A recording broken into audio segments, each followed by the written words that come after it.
махкумати иҷроияи ҳокимияти давлатии шаҳри Душанбе бо мақсади иҷрои дастуру ҳидоятҳои асосгузори сулҳу ваҳдати миллӣ пешвои миллат президенти ҷумҳурии Тоҷикистон муҳтарам Эмомалӣ Раҳмон дар самти тақвияти рушди сайёҳӣ, экологию кӯҳнавардӣ, солимгардонӣ ва тарғибу ташвиқи маконҳои сайёҳӣ дар мавзеи сайёҳии Сафеддараи ноҳияи Варзоб сайёҳати зимистонаи солимгардонию варзишӣ баргузор намуд. Сафеддара яке аз маконҳои зебо барои сокинони мамлакат ва сайёҳон маҳсуб мешавад. Аксаран дар фаслҳои зимистон ва баҳор шумораи зиёди нафарон ба ин макон омада истироҳат менамоянд. Ин навбат бо ибтикори раиси шаҳри Душанбе муҳтарам Рустам Эмомалӣ, чорабинии солимгардонию варзишӣ бо иштироки кормандони сохторҳои гуногуни мақомоти иҷроияи ҳокимияти давлатии шаҳри Душанбе дар ин макон доир мегардад. Ҷое таъкид аст ки ташаббусу дастгириҳои пайвастаи ҳукумати ҷумҳурии Тоҷикистон барои муаррифии зарфияти сайёҳии кишвар ва дар самти афзун гардонидани шумули маконҳои сайёҳӣ, инчунин ба вуҷуд овардани имконоти зарурӣ ҷиҳати қабули сайёҳони дохилию хориҷӣ заминаи мусоид фароҳам овард. Барои рушди сайёҳӣ зарур аст ки ҳама ҷонибҳои манфиатдор дар он саҳм бигиранд. Сайёҳии дохилӣ дар тамоми дунё ҳамчун самти муҳими рушди соҳа арзёбӣ гардида, имрӯзҳо мақоми ваколатдори давлатӣ дар соҳаи сайёҳӣ дар заминаи сиёсати бунёдкорона ва созандаи пешвои муаззами миллат президенти ҷумҳурии Тоҷикистон муҳтарам Эмомалӣ Раҳмон дар ҳамкории зич бо вазорату идораҳо ва мақомоти иҷроияи маҳаллии ҳокимияти давлатӣ ва бахши хусусию иттиҳодияҳои ҷамъиятӣ барои муаррифии имкониятҳои сайёҳии мамлакат баланд бардоштани саҳми соҳа дар рушди иқтисоди миллӣ тамоми нерӯ ва захираҳоро истифода намуда истодааст. Иштирокчиён дар ин чорабинӣ аз имкониятҳои хизматрасонии маҷмӯаи сайёҳии Сафеддара дидан намуданд. бори аввал аст мо аз ин минтақа дидан мекунем.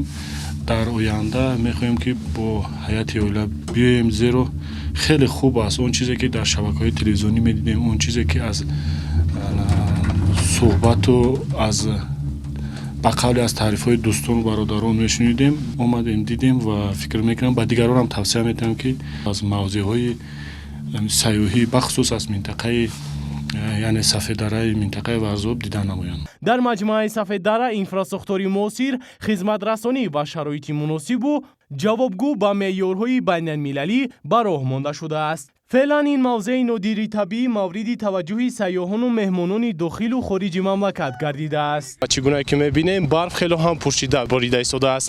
мо дар баландии 2590 метр қарор дорем. суҳбате хоҳем дошт бо корманди шӯъбаи сайёҳии мақомоти иҷроияи ҳокимияти давлатии шаҳри Душанбе Қудратуллои Умар. خب مقصد و هدف این چورابینی در چیست؟ مقصد اساسی تشکیل سیاحت مذکور معرفی امکانیت‌های سیاحی کشور، معرفی مکان‌های زیبا و دلربای جمهوری در عرصه بین المللی می باشد. چورابینی مذکور یک زمینه خوبه برای تشکل و رشد حس وطن‌دوستی و خویشتن‌شناسی ساکنان و شهروندان کشور می باشد. هر چقدر که شهروندان کشور با مکان‌های سیاحی و مکان‌های زیبا و دلربای کشور تشریف بیارن، از آنها دیدن کنند، هر چقدر باز محبتشون، هر چقدر احساس خودشناسی و وطن‌دوستیشون بالا می رود.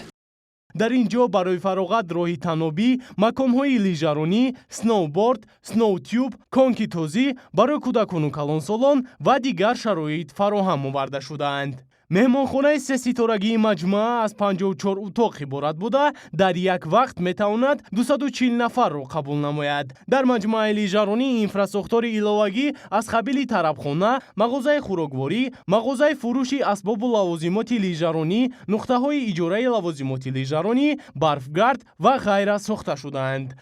در اینجا در برابر آنه که شهروندان جمهوری تاجیکستان هستند، باز شهروندان خارج کشور نیز در اینجا قرار دارند و بین آنها دوستی و مهر و محبت و یکدیگر فهمی به میان می آید و این باعث افتخار و شرفمندی هر یک جوان تاجیک می باشد که در چنین مجموعه های سیاحی اشتراک میکند و از این جایها با خود یک تاثیرات خوب میبردارد. همزمان باید قید نمود که همه روزه دستور سپارش های به واسطه رئیس شهر دوشنبه و قرارهای قبول گردیده تطبیق میگردند و یکی از قرارهایی که قبول گردیده بود وابسته به بخش سیاحی که تطبیق آن همین نقشه چهاربینی ها می باشد، در اساس نقشه چهاربینی ها می باشد که امروز ما در عمل این را دیده ایستادیم.